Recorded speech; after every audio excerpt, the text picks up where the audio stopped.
नमस्कार दोस्तों, स्वागत है आप सभी का एक बार फिर से मैथ जीनियस के यूट्यूब चैनल पर। और आज हम लोग इंडियन कॉन्स्टिट्यूशन यानी कि भारत के संविधान के 30 ऐसे इंपॉर्टेंट क्वेश्चन को करने वाले हैं जो आपके एग्जाम में बार बार पूछे जाते हैं। तो चलिए आज की क्लास को शुरू करते हैं। देखते हैं पहला क्वेश्चन क्या कह रहा है। हमसे पूछ रहा है कि आज़ाद भारत के संविधान सभा के पहले अध्यक्ष कौन थे। सभा के अध्यक्ष कौन थे? तो आपको याद रखना है, इसका सही उत्तर हो जाएगा ऑप्शन ए यानी कि डॉक्टर राजेंद्र प्रसाद। यही हमारे भारत के पहले राष्ट्रपति भी थे। चलिए अगले क्वेश्चन को देखते हैं। भारतीय संविधान का पहला संशोधन किस वर्ष किया गया था? तो आप लोगों को याद रखना है कि पहला संशोधन सन 1951 में किया गया था। यदि आपसे पूछता है कि इस संशोधन में क्या हुआ था, तो आपको याद रखना है कि हमारे संविधान में 9वीं अनुसूची इस संशोधन के द्वारा जोड़ी गई थी।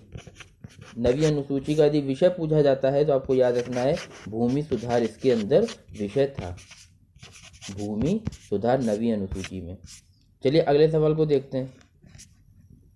तीसरा सवाल हमसे पूछ रहा है, निम्नलिखित संशोधनों में से किसे भारत का लघु संविधान भी कहा जाता है? आप लोगों को याद रखना है कि लघु संविधान या फिर मिनी संविधान के नाम से 42वें संविधान संशोधन को कहा जाता है। 42वें संविधान संशोधन में इतने ज़्यादा चेंजेस हुए थे कि इसको मिनी संविधान कहा जाने लगा। अगर आपसे वर्ष पूछता है तो आपको याद रखना है कि 42वां संविधान संशोधन सन 1976 में हुआ था, जिस समय श्रीमती इंदिरा गांधी हमारे भारत की प्रधानमंत्री थी। यदि आपसे 44वें संविधान संशोधन की बात करें तो ये 1978 में हुआ था और इस समय श्री मोरारजी देसाई हमारे भारत के प्रधानमंत्री थे। अगले सवाल पे चलते हैं। हमसे पूछ रहा है कि भारतीय संविधान में राष्ट्रपति के चुनाव की प्रणाली किस देश से ली गई है? तो आप लोगों को साथियों याद रखना है कि अगर राष्ट्रपति के पद की बात करी जाए, तो ये हमारे संविधान में यूएसए यानी कि संयुक्त राज्य अमेरिका से लिया गया है। लेकिन सवाल में हमसे पूछ रहा है कि चुनाव की प्रणाली कहाँ से ली गई है, तो आपको याद रखना है कि चुनाव की प्रणाली आयरलैंड से ली गई है। इस सवाल का सही उत्तर हो जाएगा ऑप्शन सी यानी कि आयरलैंड। चलिए अगले सवाल पे चलते हैं। निम्नलिखित में से किस देश का सबसे बड़ा लिखित संविधान है? तो आप सभी लोग जानते होंगे कि हमारे भारत का ही संविधान लिखित रूप से सबसे बड़ा संविधान माना जाता है। भारतीय संविधान में संविधान संशोधन करने की प्रक्रिया को कहाँ से लिया गया है? तो आप लोग हमेशा याद रखिएगा कि संविधान में संशोधन करने की जो प्रक्रिया है ये दक्षिण अफ्रीका से ली गई है। यदि क्वेश्चन में आपसे पूछा जाता है कि किस अनुच्छेद में इसकी बात है, तो आपको याद रखना है कि अनुच्छेद 368 के तहत संविधान में संशोधन किया जा सकता है। नेक्स्ट क्वेश्चन हमारा पूछ रहा है, भारत में एकल नागरिकता की अवधारणा कहाँ से ली गई है? दोस्तों आपको याद रखना है कि इसका सही उत्तर हो जाएगा ऑप्शन ए यानी कि इंग्लैंड। अगर ऑप्शन में ब्रिटेन लिखा हो तो आप फिर ब्रिटेन उत्तर लगाएंगे। भारत की संविधान सभा को किस योजना के द्वारा गठित किया गया था? दोस्तों आप सभी लोगों को याद रखना है कि सन 1946 में भारत में कैबिनेट मिशन आया था, जिसका सही उत्तर हो जाएगा कैबिनेट मिशन। इसी के द्वारा भारतीय संविधान सभा की गठन किया गया था। 9th क्वेश्चन हमसे पूछ रहा है कि 11 दिसंबर 1946 को किसे संविधान सभा का स्थायी अध्यक्ष चुना गया था? दोस्तों आपको याद रखना है कि हमसे दो सवाल पूछे जाते हैं। एक तो आपसे अस्थायी अध्यक्ष पूछता है और एक पूछता है स्थायी अध्यक्ष। तो अगर आपसे पूछा जाए स्थायी अध्यक्ष कौन थे, तो डॉक्टर राजेंद्र प्रसाद थे। यदि आपसे अस्थायी अध्यक्ष पूछता है तो आपका उत्तर होगा डॉक्टर सच्चिदानंद सिन्हा। ये बात आपको ध्यान रखनी है। चलिए नेक्स्ट क्वेश्चन पे चलते हैं। भारतीय संविधान लागू करते समय इसमें कितने अनुच्छेद, भाग और अनुसूचियां थे? दोस्तों जो हमारा संविधान बनकर तैयार हुआ था यानी कि मूल संविधान की अगर बात कहें तो उसमें 395 अनुच्छेद थे, 22 भाग थे और 8 अनुसूचियां थी। तो हमारा सही उत्तर हो जाएगा ऑप्शन ए। यदि आपसे पूछता है कि वर्तमान में इनकी संख्या कितनी है, तो आपको याद रखना है कि वर्तमान में 25 भाग हैं और 12 अनुसूचियां हैं। यानी अनुच्छेद की बात करें तो 400 से भी अधिक अनुच्छेद संविधान में मौजूद हैं। केंद्र सरकार का प्रथम विधि अधिकारी कौन होता है?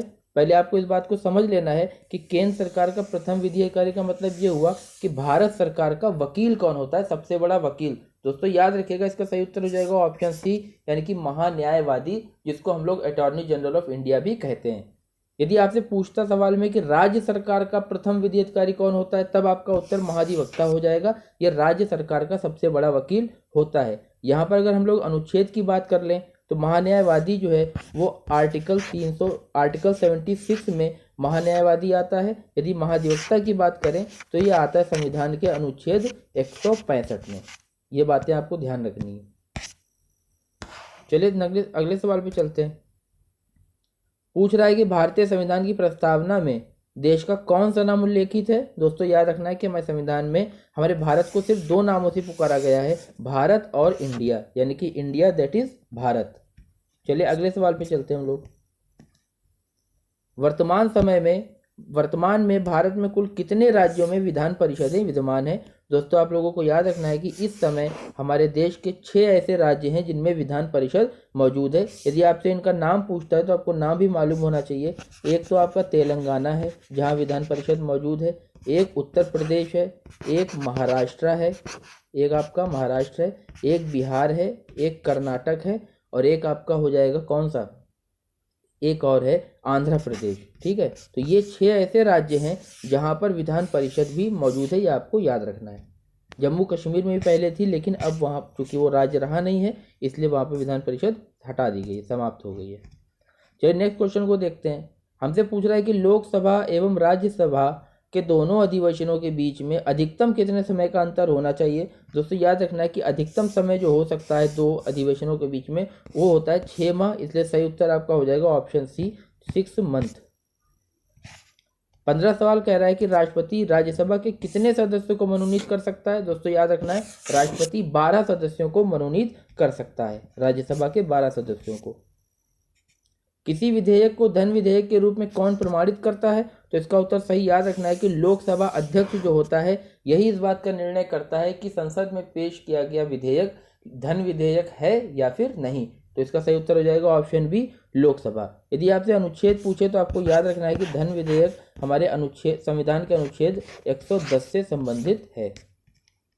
चलिए अगले सवाल पे चलते हैं। राष्ट्रपति पर महाभियोग का आरोप संसद के किस सदन द्वारा लगाया जा सकता है। तो दोस्तों याद रखना है संसद का कोई भी सदन हो, चाहे उच्च सदन हो या निम्न सदन, यानी कि राज्यसभा हो या फिर लोकसभा, कोई भी सदन राष्ट्रपति पर महाभियोग की प्रक्रिया को शुरुआत कर सकता है। इसका सही उत्तर हो जाएगा ऑप्शन सी संसद के किसी भी सदन के द्वारा। यदि आपसे अनुच्छेद पूछता है तो आपको याद रखना है कि अनुच्छेद 61 में राष्ट्रपति पर महाभियोग लगाने की प्रक्रिया को बताया गया है। चलिए अगले सवाल पे चलते हैं। हमसे पूछ रहा है कि संविधान में मूल कर्तव्यों को शामिल करने की प्रेरणा किस देश के संविधान से ली गई है। दोस्तों याद रखना कि हमारे संविधान में जो मूल कर्तव्य हैं यानी कि फंडामेंटल ड्यूटीज, ये रशिया यानी कि रूस के संविधान से लिए गए हैं। यदि आपसे अनुच्छेद पूछता है तो आपको याद रखना है कि आर्टिकल 51A यानी कि 51 का में मूल कर्तव्य हैं। चलिए अगले सवाल में चलते हैं। इसमें एक क्वेश्चन और याद रखिएगा कि सबसे पहले मूल कर्तव्य 10 हुआ करते थे, उसके बाद अब वर्तमान में कितने मूल कर्तव्य हैं, तो 11 मूल कर्तव्य हैं। 19 क्वेश्चन देख लेते हैं हम लोग। पूछ रहा है संविधान में कुल मूल कर्तव्यों की कुल कितनी संख्या है। दोस्तों अभी मैंने आपको बताया कि कुल मूल कर्तव्य यदि अब पूछा जाए तो आपका उत्तर लगेगा 11, यानी ऑप्शन बी हमारा सही उत्तर हो जाएगा। चलिए अगले सवाल को देख लेते हैं। संविधान का आर्टिकल 40 राज्य को निर्देश देता है कि वह, तो इसका सही उत्तर हो जाएगा ऑप्शन सी यानी कि ग्राम पंचायतों का गठन करे। दोस्तों आपको याद रखना है कि आर्टिकल 40 का जो संबंध है वो ग्राम पंचायत के गठन से संबंधित है, तो ये आपको याद रखना है। चलिए अगले सवाल को देखते हैं। मूल अधिकारों का रक्षक किसको कहा जाता है। दोस्तों आपको याद रखना है कि हमारे देश की जो न्यायपालिका है इन्हीं को मूल अधिकारों का यानी मौलिक अधिकारों का प्रोटेक्टर कहा जाता है। ये उनको हनन होने से रोकता है। तो चाहे सर्वोच्च न्यायालय हो या फिर उच्च न्यायालय, दोनों ही मौलिक अधिकारों का संरक्षण करते हैं। तो इसका सही उत्तर हो जाएगा option C A and B both. 22 number हमसे पूछ रहा है कि किस अनुच्छेद के द्वारा 6 से 14 वर्ष तक के बच्चों के लिए शिक्षा का अधिकार को मूल अधिकार बना दिया गया है, यानी कि फंडामेंटल राइट बना दिया गया है शिक्षा को 6 से 14 साल के बच्चों के लिए। तो इसका सही उत्तर हो जाएगा ऑप्शन सी यानी कि आर्टिकल 21A, आर्टिकल 21A में ये बात कही गई है। लोक कल्याणकारी राज्य की अवधारणा किसमें निहित है। दोस्तों याद रखिएगा इसका लोक कल्याणकारी यानी कि राज्य को जनता के लिए बेहतर बनाने के लिए ऐसी स्कीम लाई जाए, ऐसी योजनाएं बनाई जाए, ये सारी चीज़ें शामिल है किसमें, राज्य की नीति निदेशक तत्वों में, यानी कि DPSP जिसको कहते हैं directive principle of state policies. ठीक है, तो इसका सही उत्तर हो जाएगा ऑप्शन बी राज्य के नीति निर्देशक तत्व। 24 नंबर हमसे पूछ रहा है कि संपत्ति के अधिकार को किस संशोधन के द्वारा हटा दिया गया? दोस्तों आप लोगों को याद रखना है कि संपत्ति का अधिकार जो है ये पहले मौलिक अधिकार हुआ करता था, लेकिन वर्तमान में ये सिर्फ एक कानूनी अधिकार है या फिर विधिक अधिकार ही इसको कहा जाता है। यदि आपसे पूछे ये कब चेंज किया गया तो इसको मौलिक अधिकार से बदलकर कानूनी अधिकार बनाया गया है किस संविधान संशोधन के द्वारा? तो 44वें संविधान संशोधन के द्वारा, जो कि 1978 में हुआ था। यदि अब आपसे पूछे कि संपत्ति का अधिकार किस अनुच्छेद में है तो आपको याद रखना है कि आर्टिकल 300 का में यानी 300A में ये मौलिक कर्तव्य शामिल है। मौलिक अधिकार हटाकर कानूनी अधिकार जो 300A में शामिल है। प्रारूप समिति के अध्यक्ष कौन थे? तो हमारे संविधान की ड्राफ्टिंग कमेटी या फिर प्रारूप समिति के अध्यक्ष डॉक्टर अंबेडकर यानी कि बाबा साहब भीमराव अंबेडकर थे। ये बात आपको याद रखनी है। 26 नंबर हमसे पूछ रहा है संविधान सभा ने राष्ट्रगान को कब स्वीकार किया? दोस्तों इसको याद रखने का तरीका ये है, आप जानते हैं कि हमारा जो संविधान है वो पूरे देश में 26 जनवरी 1950 को लागू हो गया था। तो इससे ठीक 2 दिन पहले संविधान सभा ने क्या किया था? राष्ट्रगान को स्वीकार किया था। इसका सही उत्तर हो जाएगा ऑप्शन ए, 24 जनवरी 1950 को स्वीकार किया गया था। संविधान सभा के द्वारा अंतिम रूप से संविधान कब पारित किया गया था? पारित किया गया था का मतलब ये कि कब बनकर तैयार हुआ था। देखिए लागू तो 1950 में हुआ था, 26 जनवरी 1950, लेकिन बनकर तैयार हो गया था या फिर संविधान सभा ने उसको स्वीकार कर लिया था। तो सही उत्तर हो जाएगा 26 नवंबर 1949 को। चलिए अगले सवाल पे चलते हैं। भारतीय संविधान के किस भाग को उसकी आत्मा की संज्ञा दी गई है? दोस्तों याद रखना है, जब भी आप संविधान की आत्मा की बात करें तो आपको उत्तर लगाना है प्रस्तावना। यदि एग्जामिनर हमसे पूछता है कि डॉक्टर बाबा साहब भीमराव अंबेडकर के अनुसार या फिर उन्होंने किसको संविधान की आत्मा माना है, तब आपका उत्तर होगा संवैधानिक उपचारों का अधिकार, जो कि अनुच्छेद 32 में आते हैं। लेकिन अगर सिर्फ आपसे जनरली पूछ दे कि संविधान की आत्मा कौन है तो आपका उत्तर हो जाएगा प्रस्तावना। लेकिन अगर अंबेडकर जी का नाम लेकर पूछे कि उन्होंने किसको माना तो आपका उत्तर होगा आर्टिकल 32 यानी कि संवैधानिक उपचार जो होते हैं उनको उन्होंने माना है। 29 हमसे पूछा संविधान सभा की प्रथम बैठक कब हुई थी? दोस्तों याद रखिएगा 9 दिसंबर 1946 को संविधान सभा की बैठक हुई थी। अब लास्ट क्वेश्चन देख लेते हैं हम लोग। लास्ट क्वेश्चन भी सेम वही रिपीट हो गया है, तो इसका सही उत्तर हो जाएगा ऑप्शन डी, 9 दिसंबर 1946। चलिए एक क्वेश्चन कम रहा तो मैं आपको थोड़ी एक्स्ट्रा डिटेल बता देता हूं। आपसे संविधान सभा का जब शब्द आया तो इसके बारे में आप जानकारी ले लीजिए।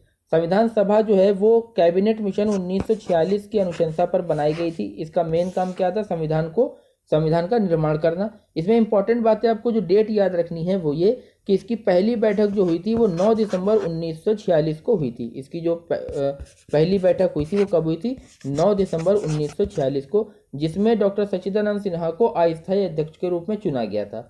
फिर इसके 2 दिन के बाद 11 यानी कि 11 दिसंबर 1946 को इसकी सेकंड मीटिंग हुई थी, दूसरी बैठक हुई थी, जिसमें डॉक्टर राजेंद्र प्रसाद को स्थायी अध्यक्ष चुन लिया गया था। और फिर इसके और 2 दिन आप बढ़ा दीजिए यानी कि 13 दिसंबर 1946 को इसकी तीसरी बैठक हुई थी, जिसमें पंडित जवाहरलाल नेहरू उद्देश्य प्रस्ताव लेकर आए थे। उद्देश्य प्रस्ताव वही है जिसके आधार पर हमारे संविधान की प्रस्तावना बनाई गई है, प्रस्तावना को तैयार किया गया।